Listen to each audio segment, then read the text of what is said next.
की राकेश मोरे सर हे कोण आहेत? मी माझ्या जीवनामध्ये खूप भयंकर प्रवास काढला आहे. ज्याच्याकडे घर नसतं, काय कंडिशन असते, कसं असतं, तो मी स्वतः अनुभवलेलं आहे. मी आज मला मालकाने घराच्या बाहेर काढलेलं आहे. मला घर नव्हतं. जिथं आम्ही राहत होतो शिक्षकांनी ते आमचं सामान सगळं बाहेर काढलं.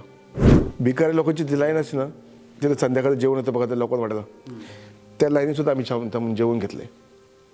पण जाती का जातील ते डोक्यात नव्हतं, कारण माझ्याकडे होतच ना. झाला नाही झालं. मी तर कार्यक्रम करणार हे मला माहितीच होतं. ज्याला खरंच आवश्यकता आहे अशाच व्यक्तीला तो लकीटा लावला आहे. म्हणजे तो आता सिक्युरिटी गार्ड म्हणून काम करतो. माझ्या वेळेस कोणी मला मदत नाही केली, पण आपण तरी कोणाच्या मध्ये तरी उभं राहू असा दृष्टिकोन माझ्या डोक्यात चालू होता. वडिलांचा खूप भयंकर मला सपोर्ट होता. माझे वडील जेव्हा वारले त्या दिवशी मी पुणे सोडलं. खूप मला कर्ज झालं होतं. त्यांची इच्छा होती की मी माझ्यासमोर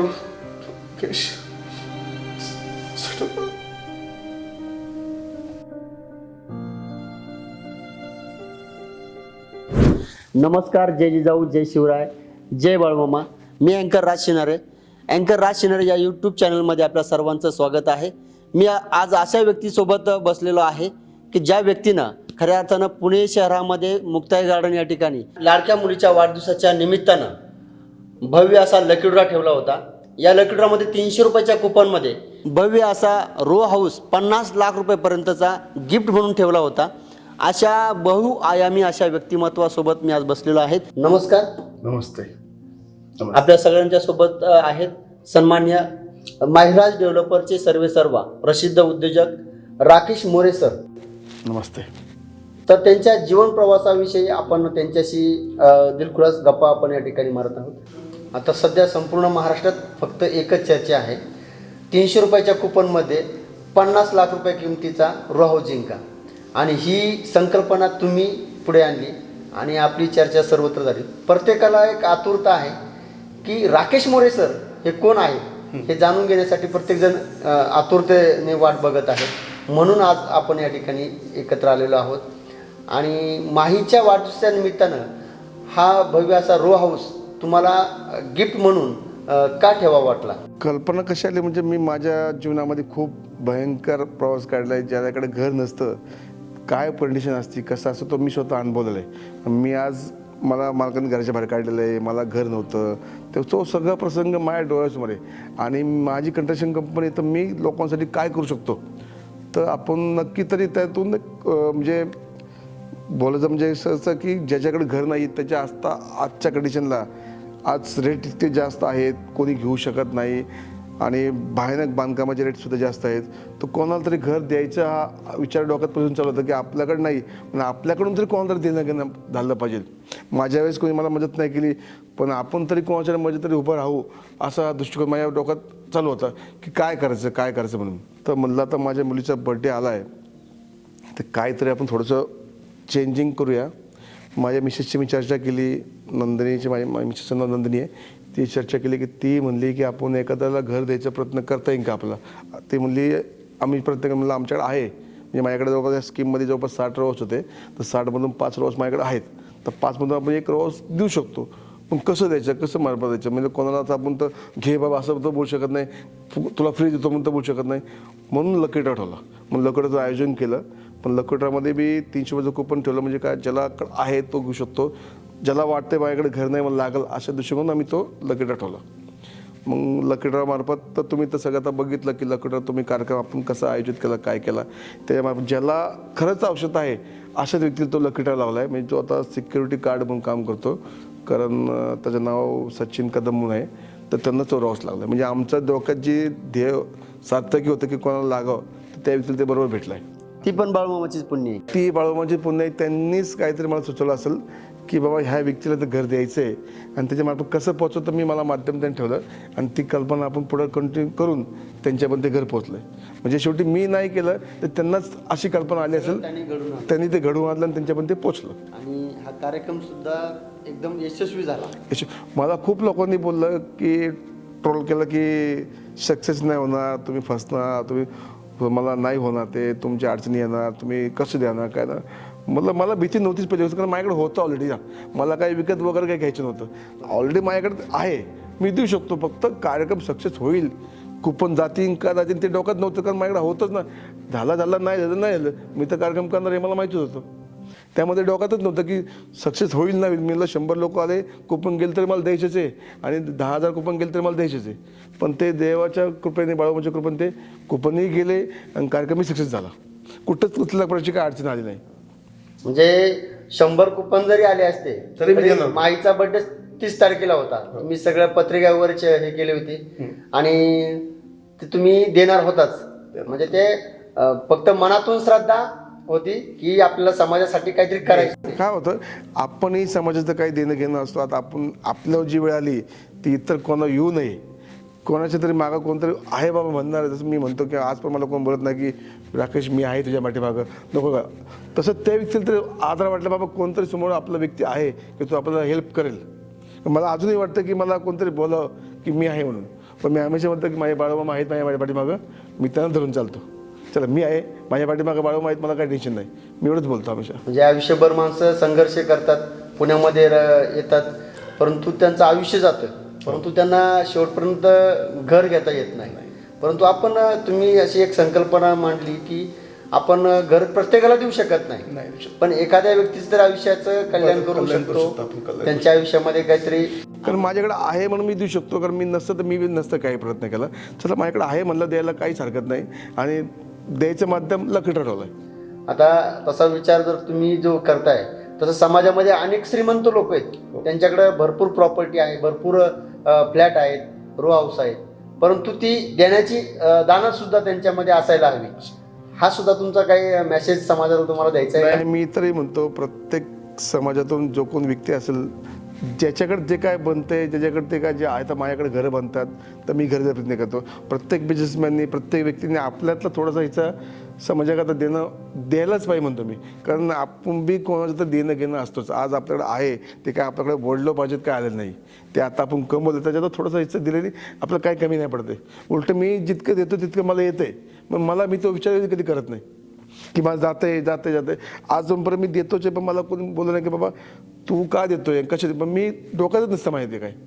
जाऊ द्या जे आहे त्यांच्याकडून आले, मी कुठं घेऊन आलो इथं. मी तर इथं आलो तर माझ्याकडे काहीच नव्हतं. मी कसा विचार करू की माझ्याकडं चाललंय म्हणून.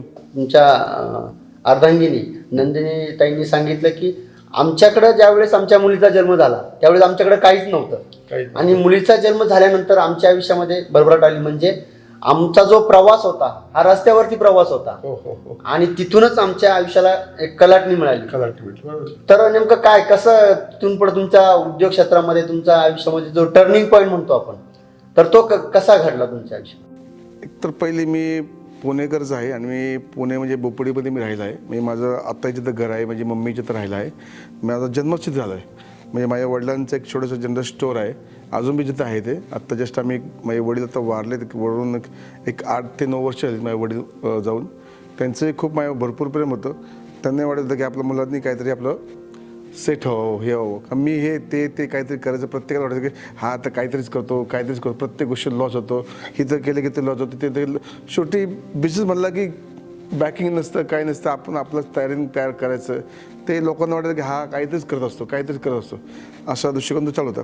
शेवटी मग आता लग्नाच्या नंतर तर आमच्या मॅडम नंदिनी मोरे याशी माझं लग्न झाल्यानंतर त्यानंतर बराचसा आमचा प्रवास थोडासा कडतर गेला की तेव्हा जस्ट मी जॉबलाच होतो. मी सुरुवात तर माझी 10वी झाल्यानंतर मी पेंटिंगचं काम करत होतो. मी पेंटिंग रायटिंग वगैरे बॅनर्स वगैरे पेंटिंग करायचं. कारण ती कला पहिल्यापासून माझ्या अंगात होती पेंटिंगचं वगैरे करणे. कला तुमच्याकडे ऑलरेडी पहिली होती. म्हणजे तुमचं शिक्षण वगैरे काय म्हणजे त्या क्षेत्रात झालं? शिक्षण माझं 12th झालं. मी काही जास्त शिक्षण केलं नाही कारण शिक्षण मला काही जास्त इंटरेस्ट नव्हता आणि मला जास्त कला माझ्या अंगात होत्या. मग मी हे कर ते कर असं काही ना काही उद्योग करत होतो. पण सक्सेस मला भेटली नाही कशामध्ये की मी अर्धवट झालं की कर्ज व्हायचं, अर्धवट झालं की कर्ज व्हायचं, हे कर ते कर असं सगळ्या गोष्टी मला व्हायचं. मग घरामध्ये भांडणं व्हायची, हे कामाला जातो हे कर ते कर. खूप असा प्रवास पुढं चालू होता आमचा. त्यानंतर आम्ही डेअरिंग करून एक भोसरीमध्ये एक कंपनी उभी केली की नाही ह्याच्यात आपलं काहीतरी उभं राहील असं म्हणून सगळे नातेवाईकाकडून इकडून तिकडून माझे सासरे होते म्हणजे माझे वडील त्यांच्याकडून मी पैसे थोडे गोळा करून 17-18 लाख रुपये गोळा करून भोसरी एमआयडीसी मी कंपनी उभी केली होती कोटिंगची. पण तिचा रिस्पॉन्स खूप चांगला भेटला. पण थोडंसं नंतर तिथलं दादागिरी सुरू आली की आमच्याकडून मटेरियल घ्या हे घ्या ते घ्या. त्याच्यामुळं खूप परेशान झालो. मी रिकव्हरी होत नव्हती, पेमेंट येत नव्हते, बराचसा त्रास त्या गोष्टीमध्ये आम्हाला झाला. मग तिथून इतका त्रास झाला की अक्षरशः तिथून मला ती कंपनी बंद करायला लागली. बंद केल्यानंतर खूप कर्ज झालं. कर्ज झाल्यामुळे आता ते फेडायचं कसं, काय करायचं कसं, खूप अडचणी निर्माण झाल्या. मागं बॅकअप काहीच नाही, मागं बॅकअप काहीच नव्हता. मी कुठल्याच प्रकारचा बॅकअप काही नव्हता. म्हणजे आर्थिक परिस्थिती घरची पण नाजूक असते. नाही, वडिलांचं साधं जनरल स्टोअर, हो, वडिलांचं जनरल स्टोअर होतं. त्यामुळे ते किती कमाना, छोटंसं 6 बाय 6ची टपरी होती, अजून बी जे आहे ते, आणि ते चालत त्याच्यावर आमचं सगळं चालू होतं. मग त्याच्यानंतर लोक खूपच त्या पिरियडमध्ये आमच्या वडिलांना कॅन्सर झाला.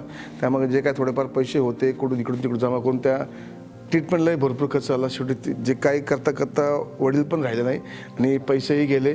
आणि वडिलांचा खूप भयंकर मला सपोर्ट होता. म्हणजे मी काही जरी केलं तरी ठीक आहे, करू दे काय होईल ते, मी आहे. त्यांनी मला कधीच असं हे नाही केलं. त्यांची उणीव तुम्हाला अजूनही भासते.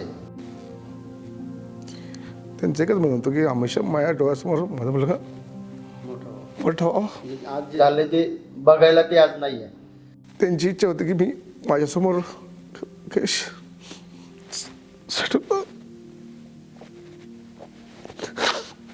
पण ते नाही झालं. शेवटी ते गेले. त्यांच्यासमोर काय होऊ शकलं नाही. जे वडिलांचं जे स्वप्न होतं ते तुम्ही स्वप्न पूर्ण करून दाखवलंय. म्हणजे आयुष्यामध्ये तुम्ही एक सक्सेसफुल बिझनेसमॅन झालेला आहात. सक्सेसफुल आहे मी आज, पण त्यांच्यासमोर मला व्हायचं होतं. मी खूप प्रयत्न केला वाचवण्याचा, पण नाही झालं शक्य. कारण ते लास्ट स्टेजला होते आणि लास्ट स्टेजला मला नाही काय करता आलं. आणि त्या पिरियडला काही अशा गोष्टी होत्या की तेवढं फायनान्शियल मी स्ट्रॉंग पण नव्हतो, नाही करता आलं.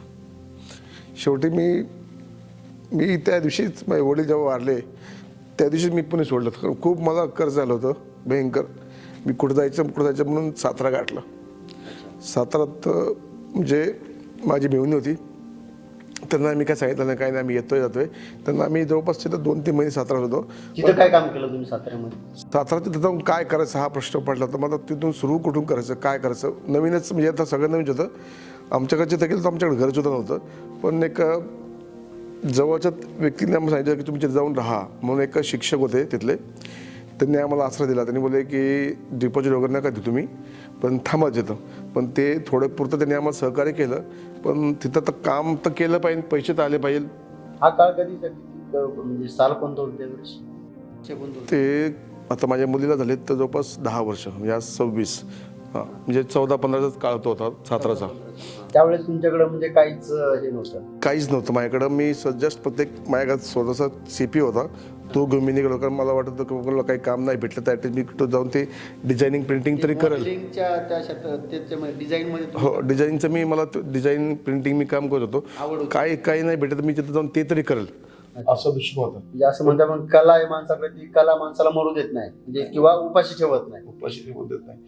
मी तिथं गेल्यानंतर बघितलं सगळं, पण तिथं ती काही पॉसिबिलिटी झाली नाही. आणि तिथं एवढं काही ग्रेस नव्हती. मी बघितलं, पण नंतर मग विचार केला की मी काय करावं. पण ह्याच्या आधी म्हणजे कंपनीच्या आधी मी वडापावचं दुकान टाकलं होतं. अच्छा. हे कंपनीच्या आधी सुद्धा एक मी वडापावचं टाकलं होतं.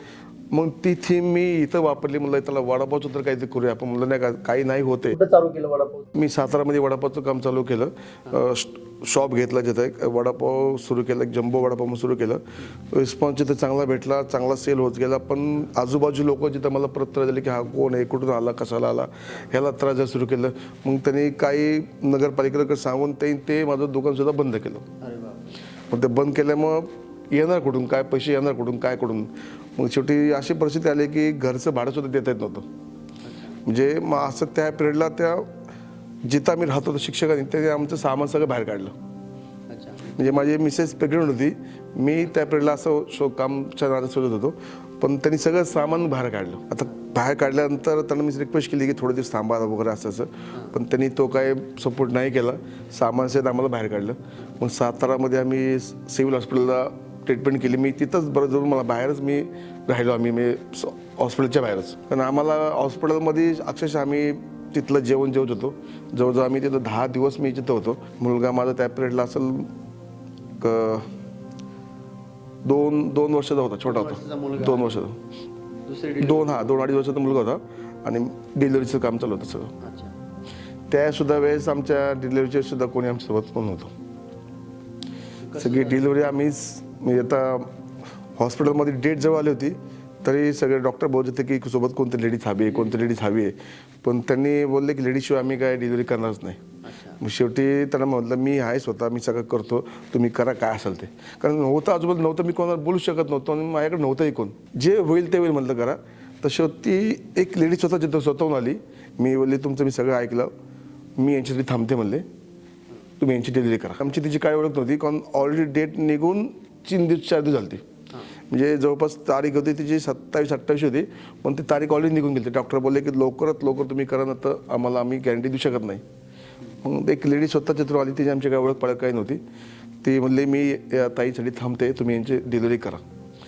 आणि मग ती रात्रभर थांबली, तिथं दुसऱ्या दिवशी थांबली. नंतर मी तिचं कधी नाव विचारलं नाही, काय नाही. आणि डिलिव्हरी झाल्यानंतर तिने ते बाळ माझ्या हातात दिलं. नंतर ती जी गेली ती आज पण तिथं आम्हाला कधी भेटली नाही, काय नाही. म्हणजे आम्ही समजून गेलो की काहीतरी आम्हाला चमत्कार झाला असेल, या असं काहीतरी झालं असेल. मग तिथून आम्हीचा प्रवास परत पुण्याला सुरू आला. म्हणजे त्या पिरियडला बी भरपूर म्हणजे आम्हाला अक्षर सांगता आमच्याकडे काहीच पैसे नव्हते. म्हणजे आम्ही त्या हॉस्पिटलचं जेवण यायचं ना, त्याच्यातच आमचं दोघांचं जेवण चालायचं. आणि तिथं असं माहीत पडलं की यांच्याकडे काही नाही आहे. ते तिथले लोक, वॉर्डन लोकसुद्धा आमच्याकरता एक टायमर जेवण एक्स्ट्रा द्यायचे, आम्हाला 1 प्लेट एक्स्ट्रा द्यायचे की तुमच्यासोबत 2 माणसं आहे म्हणून.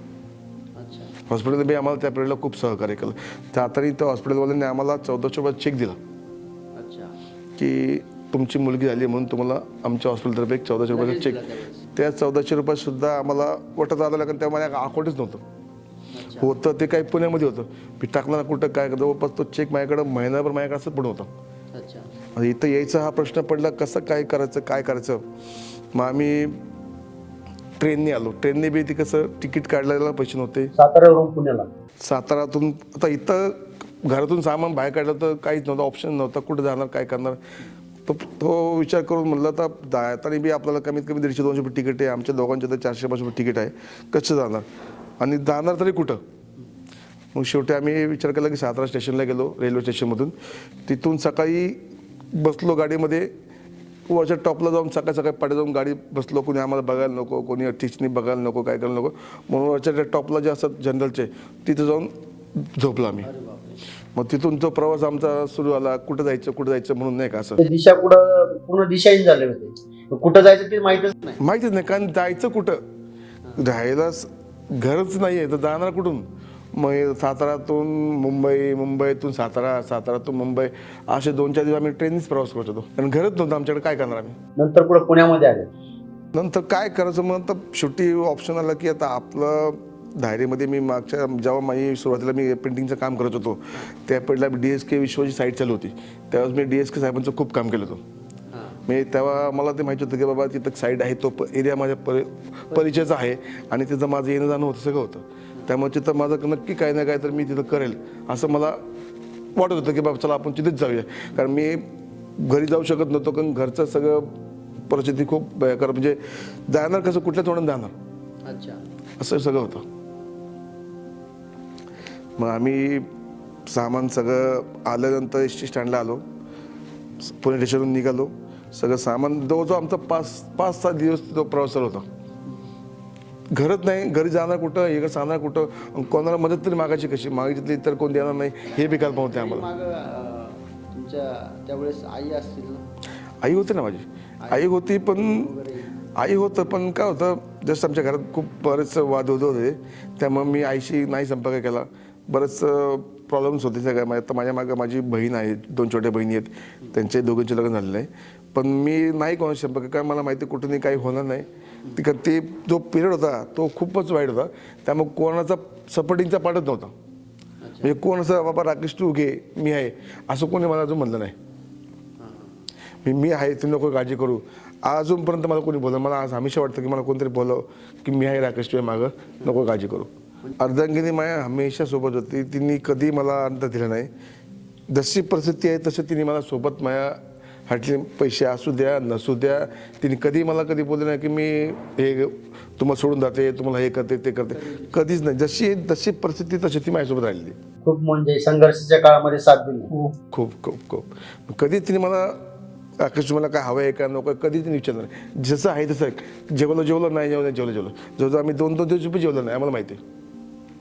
आम्ही सर तुम्हाला खोटं वाटेल, आम्ही प्रोडक्शन जेव्हा उतरलो तेव्हा आम्हाला जे मी अक्षरशः म्हणतो, भिकारी लोकांची जी लाईन असते ना, तिथे संध्याकाळी जेवण येतं बघा त्या लोकांना वाटायला, त्या लाईनीसुद्धा आम्ही थांबून जेवण घेतलं आहे. म्हणजे जे बेकारांसाठी जेवण येतं, कारण तेव्हा आमचं नव्हतंच काही, आणायचं कुठून. मग तिथून माझा मुलगा उपाशी, त्याला दूध पाहिजे, छोटंसं बाळ हातामध्ये आहे, काय करणार. मग आम्ही त्या लाईनीला थांबून सुद्धा जेवण घेतलं आहे. नंतर पुण्यामध्ये आल्यानंतर तुम्ही उद्योग क्षेत्रामध्ये आले. हा टर्निंग पॉईंट कसा तुम्हाला, म्हणजे कशी ही लाईन कशी मिळाली की तुम्ही ही लाईन कशी आली म्हणजे पहिलीपासून माझ्याकडे होतं एक कंस्ट्रक्शनचं माझ्या डोक्यात पहिल्यापासून होतं, कारण मी DSK साहेबांसोबत काम करायचो तेव्हा ते हमेशा वाटायचं की मी बी काहीतरी करावं, कारण मला सोच नव्हता की मी काय करून पुढे जाणार, कसं करणार, काय करणार. म्हणजे काही माझ्याकडे स्वतःकडे काही इन्व्हेस्टमेंट नाही, पैसे नाही, काही नाही. एखादा मी कंपनी टाकायचा प्रयत्न केला तर ती कशी टाकू, कोणत्या सपोर्टिंगला पाहिजे, ओळख पाहिजे, सगळ्या गोष्टी असतात, ते काही नव्हतं. मग शेवटी आम्ही विचार केला, नंदिनी विचार, मी असं बोललो की आपण एक काम करू, धायरीतच जाऊया, बघू पुढं काय होईल ते होईल. काहीतरी मला तो एरिया ओळखीचा आहे, माहितीचं सगळं आहे, आणि मला वाटतं की माझं आतून वाटतं की जिथं माझं काहीतरी नक्की मी जिथं करू शकेल. मग आम्ही असंच आलो, पहिली सगळं सामान स्वागतला ठेवलं ST स्टँडला, आणि त्यांना सांगितलं की 2 दिवस आम्ही सामान सगळं आमचं राहू दे. थोडंसं थांबतं, आमचं काय जेवण होतं की सामान घेऊन फिरणार कुठे कुठे नाही का असं. मग ते ST स्टँडला सगळं सामान आम्ही ठेवलं. मग धायरीमध्ये आलो. माझ्याकडे पैसे नव्हते, तर मी माझ्या मित्राला फोन केला, मोनी म्हणून मुलगा आहे माझा मित्र, त्याला मी 2 दिवस फोन केले पण त्यांनी काय उचललं. त्याच्या मला फोन केला, पण शेवटी त्यांनी मला 500 रुपये आणून दिले. मला मी स्टेशनला थांबलो आहे, तू मला काही करून मला 500 रुपये तरी दे म्हणलं. मग त्या 500 रुपयात मी धायरीमध्ये आलो. धायरीमध्ये आल्यानंतर काय करायचं, कुठं करायचं शोधत होतो आम्ही सगळीकडं. तर त्या पिरियडमध्ये धायरी फाट्यालाच एक अमूल, आता तिथं अमूल डेअरी म्हणून आहे, तिथं एक बोर्ड होता की रेंटेड शॉप म्हणून. आता म्हणलं काय कसं काय करणार, तर माझ्या डोक्यात होतं बाबा आपल्याला आपण प्रिंटिंगचं करूया, या काहीतरी सध्या चालू गाडीत आपल्याला करणं गरजेचं आहे, कारण सध्या खाणं महत्त्वाचं आहे, मला आपलं दूध पाणी सगळं देणं गरजेचं आहे.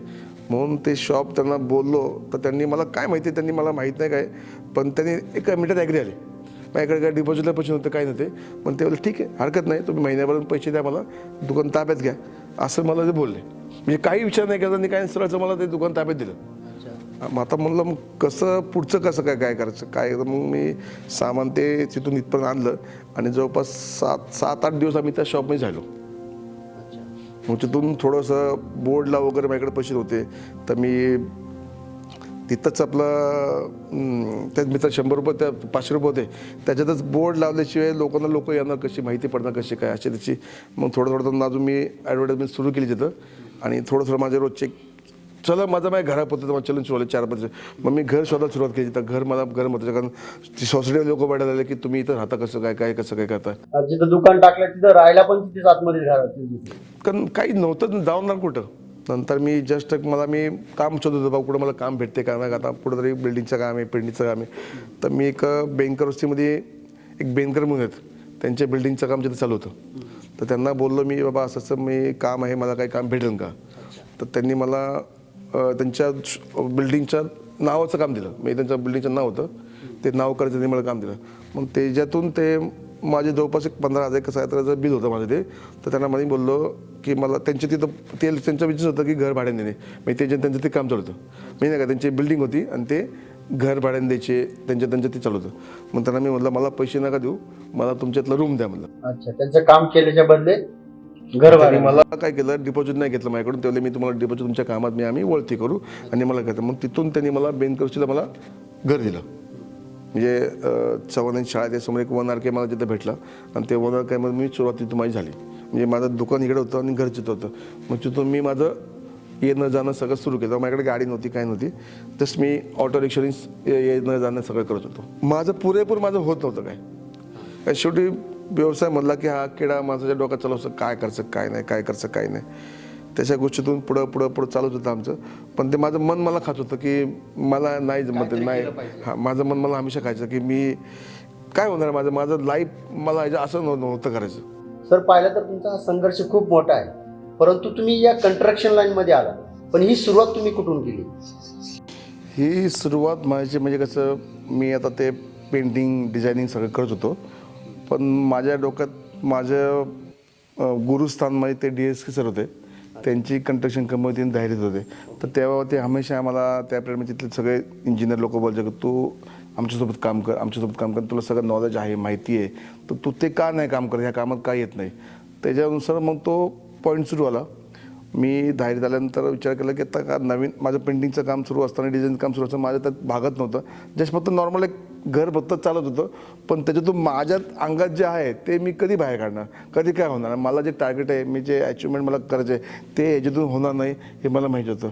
म्हणून मला सगळं नॉलेज आहे रिअल इस्टेटचं 100% मला नॉलेज होतं. कारण त्या पिरियड मी मधल्या पिरियडमध्ये रिअल इस्टेटचं बी कामं भरपूर केली होती. आणि DSK साहेबांचं ऑलरेडी माझ्या ते भूत होतं की मला त्यांच्यासारखं काहीतरी व्हायचं आहे, हे डोक्यात माझ्यापासून फिट होतं. म्हणून मी जस्ट आता कसं सुरुवात करायची, काय करायची, तर आमचे एक मित्र आहेत शशिकांत केवळे म्हणून, मी त्यांना जस्ट जाऊन भेटलो. त्यांचं एक प्लॉटिंग होतं, ते प्लॉटिंग बंद पडलं होतं. तर ते बोलले माझं का सध्या प्लॉटिंग चालत नाही, काही नाही, तुम्ही जर विकून देणार असेल तर विकून द्या म्हणले. मग मी त्यांना म्हटलं सर मी तुम्हाला विकू शकतो, तेवढं माझं स्किल आहे, मी तेवढं विकून देऊ शकतो, तुम्ही मला कसं देणार ते. तर ते बोलले मग एवढं डिपॉझिट द्यायला लागलं, तेवढं डिपॉझिट द्यायला लागलं. म्हणलं डिपॉझिट मी काही देऊ शकत नाही म्हटलं, पण मी सेलिंग करून देऊ शकतो, तेवढं माझ्यात मार्केटिंग स्किल आहे, मी तुमचं ते करू शकतो. पण त्यांनी मला माहीत नाही काय, पण ते सुद्धा मला ठीक आहे आम्ही ट्राय करतो, उद्या असे पडीकच आहे ना, तुमच्याकडून विकलं तर विकलं. मग तो प्रोजेक्ट मी काय केलं, जमीन जाणार नाही मला माहिती होतं काय करायचं. मग मी तेव्हा थोडंसं प्लॅन केला आणि एक बंगलोचा प्लॅन त्याकडे टाकला. म्हणलं बंगलो आणि जागा जर दिली तर लोक घेतील आरामशीर, पण जागा घेणार नाही मला माहिती होतं. म्हणून मी स्वस्तमध्ये काढलं, म्हणजे जवळजवळ 20 लाखामध्ये बंगलो हा केला, ॲडव्हर्टाईजमेंट केली आणि ते विकलं बी गेलं. म्हणजे विकलं गेलं जवळपास तिथं बंगलेसुद्धा त्यांना पाहून दिले. मग त्या शशिकांत किवेला मला विश्वास वाटला, पण ते बोलले मग हा खरं तुम्ही ते जमीन कोणी घेत नव्हतं, त्याचं तुम्ही जमिनी घेतली गेली आणि तिथं बंगले घेतले आणि लोक तिथं राहायलासुद्धा आले. पण त्यानंतर ते लगेचच आपला लॉकडाऊन सुरू पडलं. लॉकडाऊनमध्ये बी बरेचशा अडचणी आल्या, मग ते पूर्ण काम बंद पडलं. मग सुरुवात तर तिथून झाली माझी कडची, पण आता परत हा प्रश्न पडला. मग ते सारखं माझ्या डोळ्यासमोर ते बाळूमाच्या गाड्या यायच्या. मी विचारत होतो बाळूमामा काय काय नाही का, असं माझ्या समोर यायचं. तिथं गेलं की तिथं बरेच इथले लोक परत बाळूमामा मानायचे. तर मी दोघा-तिघांना विचार बाळूमामा म्हणजे संत आहे मला माहिती आहे, पण त्यांचं मंदिर कुठे आहे, काय कुठं आहे. दोघांनी विचार केला की आपण तिथं जाऊनच येऊया. मग आम्ही माझ्या मिस्टीला, मिस्टी म्हणजे माहीचं नाव, आम्ही त्याला मिस्टी बोलतो. आम्ही सगळेजण तिथं गेल्यानंतर सगळं मंदिराचं दर्शन घेतलं. तिथं आम्हाला खूप चांगलं वाटलं. मग तिथंच एक आम्हाला सांगितलं की तुमची माही ही तुमचं सगळं आयुष्य बदलून टाकणार आहे आणि तिथून तुमचं थांबणं नाही राहणार आहे, तुम्ही इथून पुढे जाणार आहे सगळे.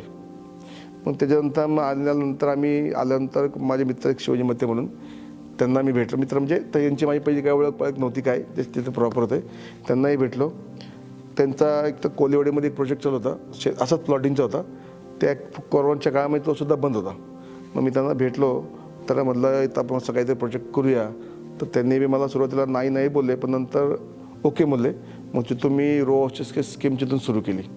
तिथून जे माझं रो हाऊस स्कीमचं सुरू आली, तर आजपर्यंत मी ते रो हाऊसचं कंस्ट्रक्शन चालू आहे माझं. नंतर मला कुठं थांबायला गरज नाही भेटली. आणि तिच्या पायगुण्याने म्हणा, बाळूमाच्या आशीर्वादाने म्हणा, त्यांची काही कृपेमुळे म्हणा काय म्हणा, आज त्या लाईनपासून मी आत्तापर्यंत कंटिन्यू चालू आहे. मी आता दरवेळेस आम्ही तिचा बड्डे करतो, पण थोडंसं वेगळं काय करावं. दरवेळेस म्हणतो की आता नको करायला, पुढच्याशी मोठा करू.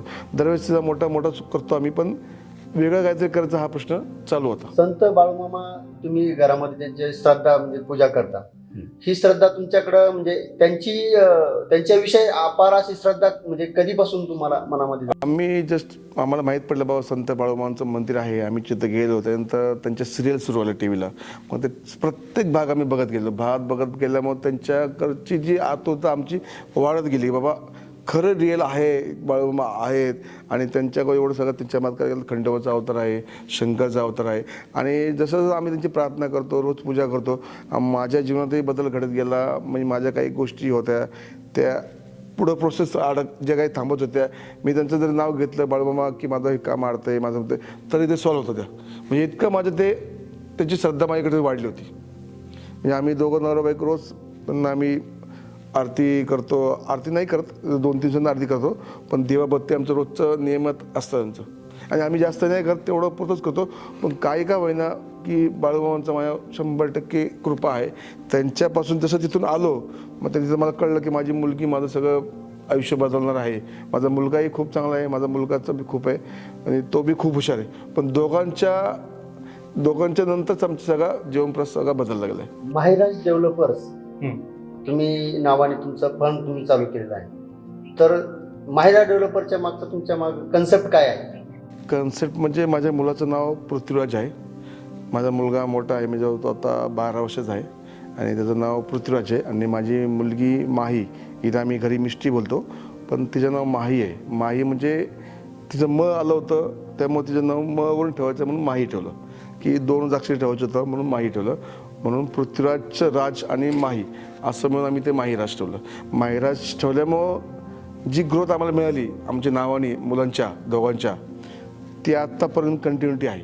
लोकांना ते नाव घ्यायला हार्ड जातं, पण त्या नावात काहीतरी आहे म्हणून ते आजपर्यंत आमचं नाव आलं आहे माहीराज म्हणून. सर, तुम्ही जो रो हाऊस गिफ्ट केलेला आहे, तर ज्यावेळेस तुम्ही ही स्कीम राबवली त्यावेळेस कोणाचा विश्वास बसत नव्हता की खरंच 300 रुपयाच्या कुपनमध्ये 50 लाखापर्यंतचा रो हाऊस देतील का. परंतु ज्यावेळेस कार्यक्रम जवळ आला त्यावेळेस तुम्हाला भरपूर कॉल येत होते, परंतु त्यांना तुम्ही डायरेक्ट मोबाईल बंद करून ठेवला आणि त्यांना संधी देऊ शकले नाही तुम्ही. त्यानंतर तुमचा काय प्लॅन आहे का? म्हणजे कसं झालं, लोकांना सुरुवातीला वाटलं की खरंच हे फ्रॉड आहे का, स्कॅम आहे का, हे आहे का. पण मी प्रत्येक जे व्यक्ती मला फोन करत होता, मी प्रत्येक व्यक्तीला पटवून सांगत होतो की बाबा हे कुठल्या प्रकारचा फ्रॉड नाही, कुठल्या प्रकारचा स्कॅम नाही. एक जस्ट आमच्या मुलीचा बर्थडे आहे, त्यानिमित्त आम्ही एक लकी ड्रॉ ठेवला आहे. त्यात तुम्हाला जो वाटलं आमची माहिती बघून खरं वाटते तर कुपन घ्या, तर नका घेऊ, इतकं त्यांना स्पष्टीकरण देऊन आम्ही सांगत होतो. पण लोकांचा विश्वास बसत होता, ठीक आहे घेत होते लोक कुपन. पण नंतर इतका स्कोप वाढला की आमच्याकडं आत्ता कुपन नाही म्हणून आम्हाला सांगायला लागलं.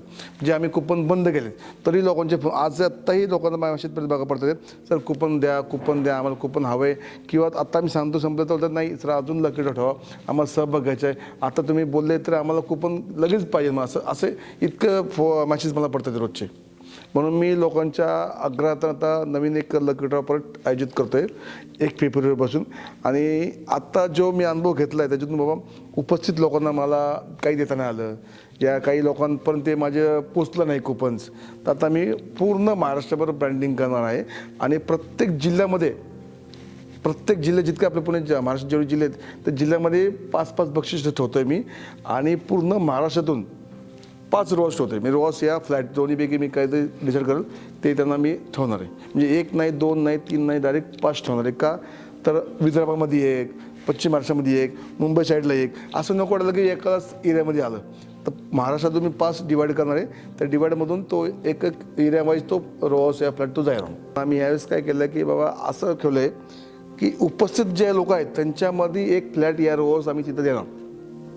आणि प्रत्येक जिल्ह्यातून 5 बक्षीस देणार आणि कॉमनमध्ये परत 4 बंगले फ्लॅट देणार आम्ही, असं ठरवलं आहे. म्हणजे कोणी आमच्याकडे नाराज नको व्हायला. तुमच्या माध्यमातून एखाद्या गरीबाला जर घर घ्यायचं म्हटलं तर तुम्ही कुपन काढून त्यामध्ये घर त्या गरीबाला मिळू शकतं. हा लोकांमध्ये एक विश्वास आहे आणि हा विश्वास दृढ होत चाललाय आणि गरिबाचं कल्याण झाल्याशिवाय राहणार नाही. ही तुमची संकल्पना आहे, अतिशय चांगली आहे. तुम्हाला खूप खूप शुभेच्छा. धन्यवाद.